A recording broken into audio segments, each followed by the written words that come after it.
সাংবাদিক, police, media সকলেই কাজ করে আমরা দ্রব্যমূল্যের দাম নিয়ন্ত্রণে আনতে পারি নাই। তাই আজ আমরা কারণ বাজার এসেছি। কারণ বাজার ঘুরে বিভিন্ন কিছু কথা সম্পর্কে আলোচনা করব ইনশাআল্লাহ। আসসালামু আলাইকুম রহমতুল্লাহ বরকাতুহ। আশা করি সবাই ভালো আছেন।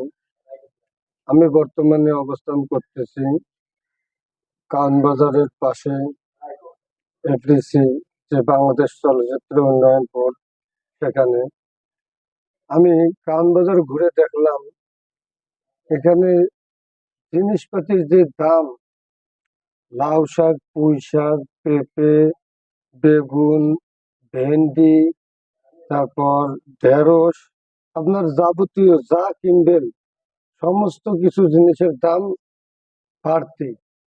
আমাদের দেশে বর্তমানে চাঁদা নাই, সিন্ডিকেট নাই, তারপরে কেন আমরা এত দাম দিয়ে জিনিস কিনে খাচ্ছি? তো একটা মানুষ যদি দিন 500 টাকা কামাই করে, সে সঠিকভাবে তার সংসার চালাইতে পারবে না যতক্ষণ না জিনিসের দাম পাতি কমে আসতেছে। আমরা গরিব মধ্যবিত্ত লোক, আমরা চাই যখন যে দল, যে সরকার ক্ষমতায় আসুক, আগে চাঁদাবাজ, সিন্ডিকেট এগুলো নির্মূল করার পর বাজারটা নিয়ন্ত্রণ করা। তো আশা করি সবাই ভালো থাকবেন। আর আমার ভুল ভ্রান্তি যদি কিছু হয়ে থাকে তাহলে অবশ্যই ক্ষমা দৃষ্টিতে দেখবেন। আজ এই পর্যন্ত, পরবর্তীতে দেখা হবে কোনো একদিন, কোনো এক সময়। আসসালামু আলাইকুম রহমতুল্লাহ বারকাতুহ। এখানে গেন্দারির রস ও পেঁপে বিক্রি হচ্ছে।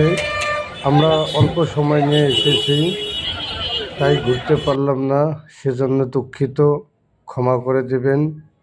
আশা করি ভালো লাগবে। 5 তলায় ঘুমায়, আর কেউ গাছতলায়, কেউ ফ্লাইওভারের নিচে, আর কারো কোনো ঠিকানা নাই সে কোথায় ঘুমাবে।